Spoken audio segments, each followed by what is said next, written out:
Evening hi-fi fans. So I'm back tonight with part 3 of the wanted list, which is amplifiers and receivers that I think are really good. So they are the ones I want to get for the channel and for myself so I can put them into my hi-fi collection. And you'll be pleased to know that I have actually tracked down and bought one of them off of the list. Yes, that's right. I am now the proud owner of a JVC AS5, and it's in really good condition. Now, it's not working and I haven't got round to repairing it yet, but I am really happy with it. So that is one that has been crossed off the list. But although we have crossed one off of this list, me and James have remembered more today, so I think we have added 5 more receivers to the list today. So this list just keeps on growing. And we've also been doing a speaker list that I will make some videos on, and we've added a few to that list today. So our speaker list is getting quite long now as well. So let's crack on and start with part 3 of the Rattlesnake Wanted list. So let me get me book. Oh no, I haven't even got me book. Where's me book? James, passes me book over. It's beside you, mate. Right, so here we go. I've got me book. So where was I? Right, the last one I did in the last video was Pioneer SX440. So up next, oh, and it's a good one, this, it really is. So it is a Sansui AU217. It's from 1978 and it's 40 watts per channel. And this really is a good sounding little Sansui. Now this one, it hasn't got that typical Sansui sound. It sounds very different to most vintage Sansuis, because this one is clean and really detailed. So it's very different to most vintage Sansui stuff. And I can remember the first one of these I got my hands on. I found one in like a second-hand shop and I see it and I thought, oh, Sansui. So I just bought it. But I did think it was from the 80s because of the look of it. I didn't realise it was a 70s one.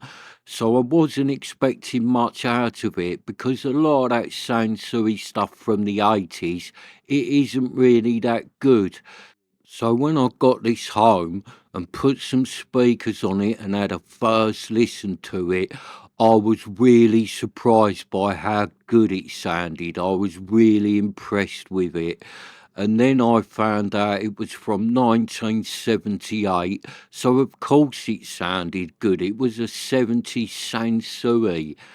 And then I found out they make a bigger one, a 317. So I thought, right, I want to have a listen to that 317. So I tracked down a 317 and bought it. And I wasn't disappointed with it. The 317 really is a bit of class. It's a little bit more powerful than this one, and it has got the pre-out mining couplers, whereas this one hasn't. But that 317 seems to make a load of money now. I think it's quite rare compared to this 217. You do see the 217 come up for sale, but that 317 doesn't come up for sale that much. And when it does, it really does make good money, where it never used to. These things years ago were the biggest bargain in vintage hi-fi, because I don't think no one realised how good they were, because these ones just never made no money. And I can remember, because I was so impressed with this 217 and the 317, I can remember going on YouTube and looking up about it to see if anyone else thought it was as good as I did. But when I'm trying to find out things about it, I couldn't. It was as if no one on YouTube had done either of these amplifiers. so you couldn't find out nothing about them. But then I used to watch a channel called Stereo Review X, and that bloke on there, he got hold of a 317 and he really liked it. So he done a few videos really praising it, and you could see on eBay the prices of these amplifiers just rocketed in price.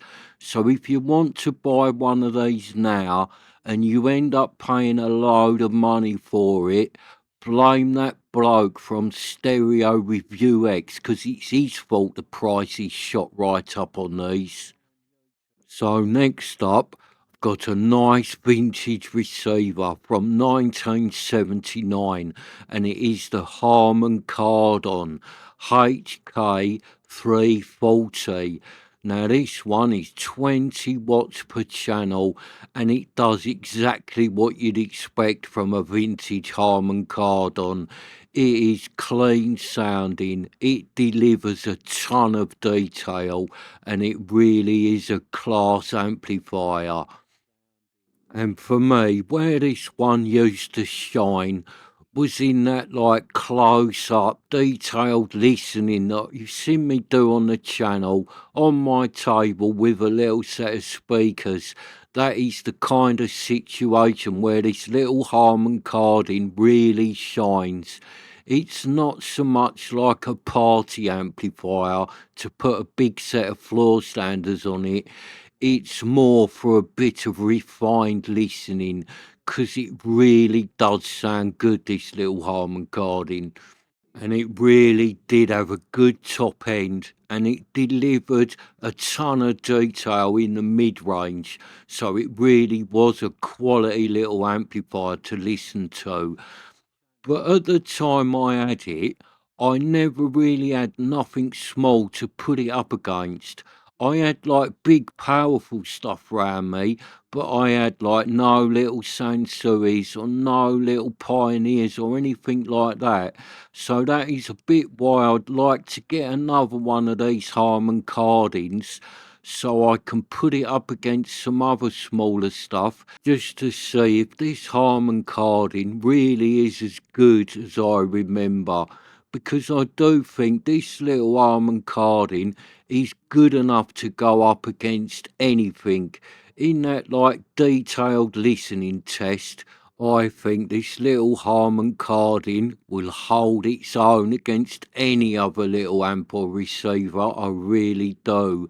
And with this one, I've bid on a few of these lately, and I've only been putting in a low bid on them, and I've only just been outbid. So I do think if I bide my time and keep bidding on these, I will eventually get one at a right bargain price.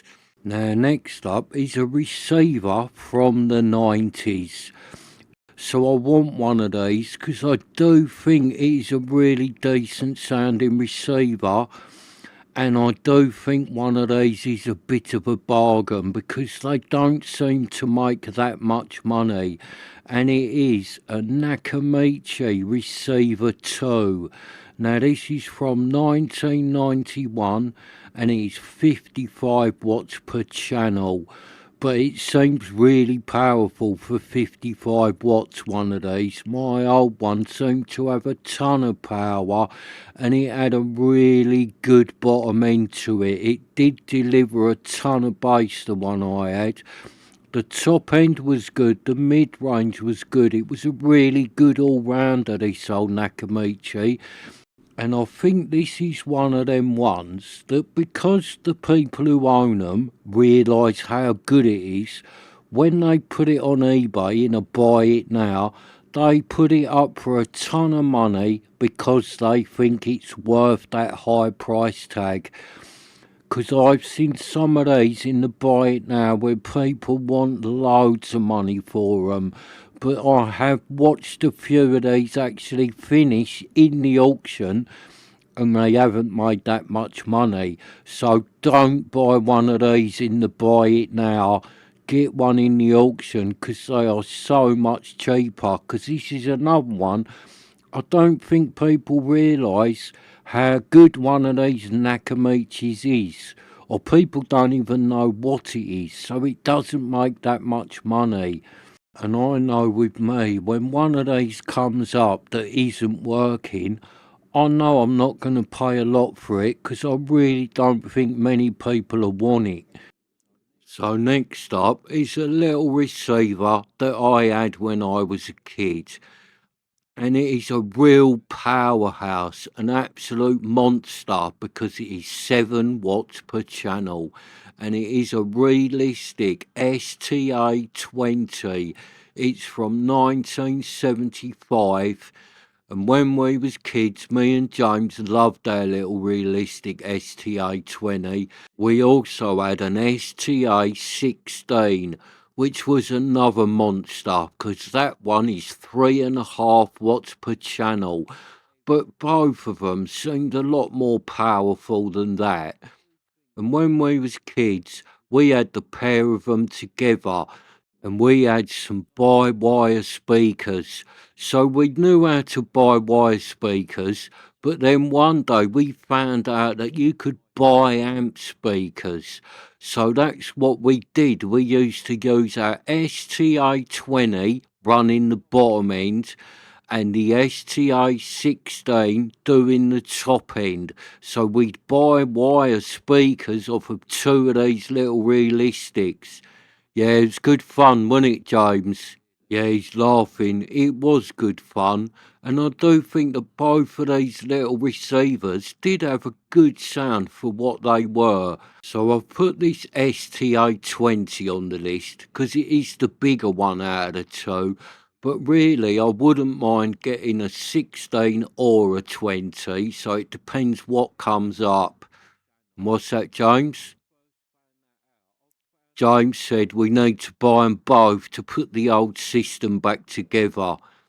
All right, James, I'll do you a deal. I'll buy a 20, you buy a 16, 'cause it'll be cheaper. Deal? He's laughing and nodding his head. Right, that's a deal, James. Right, so it looks like we're going to get both of these old realistics and put the old bi-amp system back together.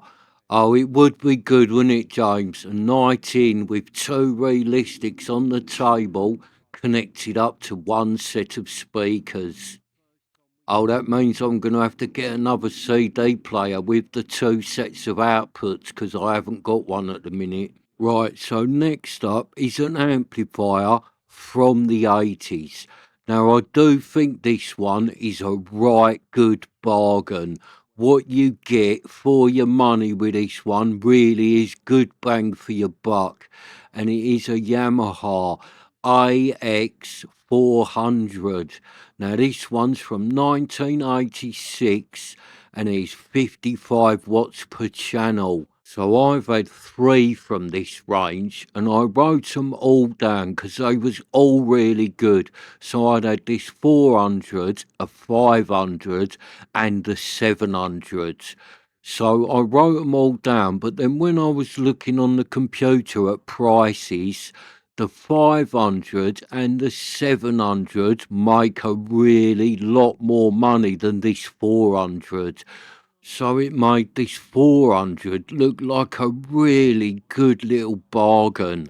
So that's why I thought, right, I'm going to go after a 400 because I do like stuff that you can get a really decent sound out of for not a lot of money.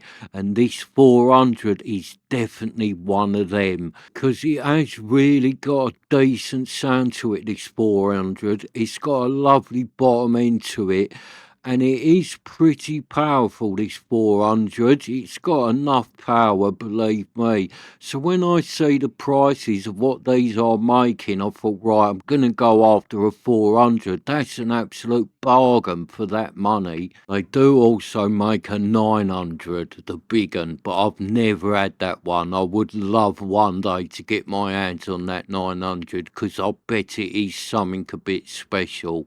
And I have also got some other Yamahas wrote down on the list, like similar to this, but different models from a different range. There is a few of them on the list because I really like this Yamaha stuff and I do think it's good value for money. But out of this AX range, I did decide that I'm going to go after and try and get the AX 400 because I do think it's a proper little bargain. Unlike this next one, which is not a proper little bargain, this next one is an expensive monster, but I do think this one's worth every penny. So if I want one of these, I'm going to have to skimp myself out, but I do really want one. And this is the Sony STR 5800. Now this is a monster. It's 55 watts per channel and it's from 1976. And this really is a good sounding receiver from Sony. And it's massive one of these. It's built like a tank. It really is a quality bit of hi-fi, this one. So I've had quite a few over the years in this range. So I wrote a few down, and then when I was looking up the prices of them, I just kept thinking, oh, I really want that STR 5800. I know it's a load of money, but I love that thing. So I just thought, oh, if I buy any of the others, I know I'm going to be disappointed and I will wish I'd put more money in the pot and got the STR 5800. So that is what I've decided to do. I am going to go all out, skin myself out, and try and get my hands on an STR 5800 because I really love this receiver. And with this Sony, although it is a lot of money, it hasn't got a ridiculously high price tag for how good it is compared to some of the other brands. Because if you want a vintage Pioneer that sounds as good as this Sony, you're going to have to sell the car. And if you want a vintage Sansui that sounds as good as this Sony, you're going to have to sell the car and go out and get a second job. And if you want a vintage Marantz that sounds as good as this Sony, you're going to have to sell the car, go and get a second job, and then go to the bank and remortgage the house. So if you look at it like that, then this Sony is worth its money because it really is that good. So next up, we've got one that I do think is another bit of a bargain, and it is a real powerhouse, this next one, from the 80s, and it is a Denon PMA 720. Now this thing is 80 watts per channel and it's from 1988 and it really is a good amplifier, this one. It's got a ton of bass, it's got a really nice top end, it's got it all going on, this Denon. Now this one, it's not going to be as cheap to buy as say that Yamaha that was on the list a minute ago. That Yamaha would be cheaper. This Denon does make a little bit of money, but what you get for your money is something a little bit special with this Denon. If this Denon had a Pioneer badge on it or a Sansui badge, it would make a lot more money because it really is a good amplifier. But where it's got Denon roads on it, people don't really go after this one. So I'd say this one is a bit of a sleeper and it is very underrated because I didn't know how good one of these Denons was. I found one of these in a cash converters a few years ago and I thought, oh, that looks really nice. It's quite big. Price was right, so I just bought it. And then when I got it home and started listening to it, I was really shocked by how good it was. I was like, I can't believe how powerful that Denon is. It really has got some power to it, this thing. And if you connect it up to a big set of floor standers, this Denon really will deliver and put a big smile on your face. It really is that good, this Denon. Well, I know I always say this, but for the money. Because if you paid £1,500 for this Denon, you would be disappointed with it. But this Denon is not £1,500. This Denon is cheap. So for the money, this Denon really does pack a punch. So next up, I've got another one from the 80s, and I do think this one is a little bit under the radar as well. This one is a little bit of a sleeper, and it is a NAD, or an NAD 7020. Now it's 20 watts per channel, and it's from 1981 this is. And the thing that people don't realise about this little NAD is it is actually a 3020, the legendary little amp from NAD. This is a 3020 with a radio on it. So it is the receiver version of the NAD Legend, and that's why this one sounds so good. Now, some people say this is exactly the same as a 3020, just with a radio in it, and other people say it is similar but very slightly different. Now, I have had them both sitting in front of me, and they do sound alike. And when you take the tops off them, they have got very similar parts in them. They are laid out a little bit different because obviously they have squeezed a radio into this one. So I'm not sure if they are 100% the same, but they definitely have got a real lot in common. And when you consider that this 7020 makes half the money of the 3020, it does make this 7020 a right good little bargain, because it really has got a good sound to it, this one. And it's got the pre-out main-in coupler at the back, so you can use it as a preamp and a power amp. And the preamp side of this one is top banana. It really is. So if you're after a receiver for not a lot of money with a really good sound, then this little NAD is well worth checking out. Now, I know you're probably watching the video and thinking, yeah, but why does he want that one and he's not going after the 3020? Well, I do want a 3020, but I'm going to do that one in another video, because I'm going to make a video of legendary stuff that I'm after, and the NAD 3020 rightfully deserves its place in that video, because it is an absolute legend. Right, so next up, I'm going for something a little bit different, and I'm jumping to the 90s with a preamp. Now, this one is a Musical Fidelity E20, and it's from 1998, and this really is a good preamp. And as I've bought a few receivers lately with the pre-out mining coupler, and there's a few on these lists that I'm after, I want a really good preamp to plug into them.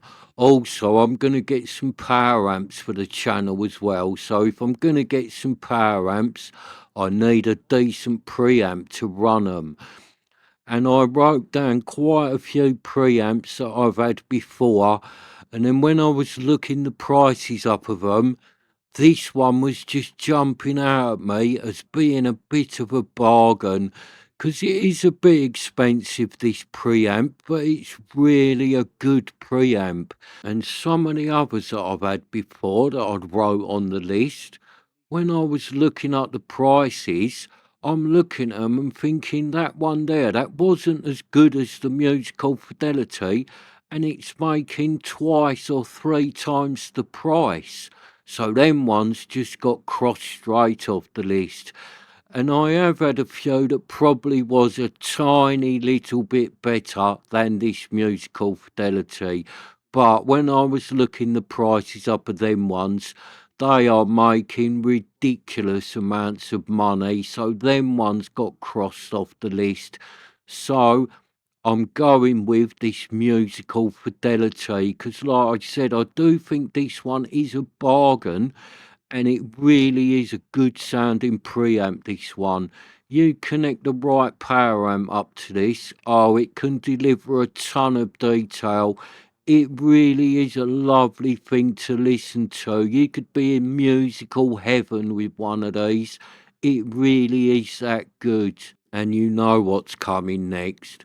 For the money, because you could go and buy a preamp better than this musical fidelity, but you will be back to that second job, selling the car and going to the bank and remortgaging your house. Whereas this musical fidelity is quite cheap for a decent preamp. And them ones that are better are only better by a tiny little bit. So if you think that tiny little bit is worth no car, a second job, and a trip to the bank, then that's up to you. But personally, I don't think it's worth it, and I will be very happy to get my hands on a musical fidelity E20, and I shall keep hold of me car. So again, this video's getting quite long now, so I shall do one more off of my list, and then I shall end this one. And I will do more, because I have still got quite a few wrote down, but I might do some speaker ones next. So I might do some speaker lists, and then I'll drop back to the amplifier lists. So here we go, last one of today's video. Oh, and it's a good one, this. Really is a nice sounding amplifier, this one. It's a vintage amplifier from 1978. It's 35 watts per channel, and it is a bit of class, this one. It is the Technics SU7100. Now, I like this range of Technics because they are really clean sounding. For like a 70s amplifier, these old Technics are really good. They really are. Now, they do this one, the 7100. They do a 7200, which is very similar. And then they do the 7300, which has got the bouncing VU meters on it, but that one makes a load of money. And as much as I'd like to go for that big one, I'd love to put that big 7300 on the list. I've got to go for the 7100 because not only do I really rate this amplifier, but I have got a nostalgia connection with this one as well. Because when I was a kid, someone gave me one of these. Because they knew I loved hi-fi and that, and I had a bit of a collection, they gave me one of these Technics one day. And it was just so much better sounding than anything else I had at the time. So this Technics really did become my pride and joy because it did sound that good. And it really did make me fall in love with the Technics brand because this was the first one I ever had. And at the time, I really didn't know nothing about Technics, but once I got my hands on one of these and realised how good Technics stuff was, I used to try and get my hands on as much of it as I could, and it did really just make me fall in love with the Technics brand, and I still love it to this day. The vintage Technics stuff really is something a little bit special for the money. So thank you for watching, and I shall see you next time.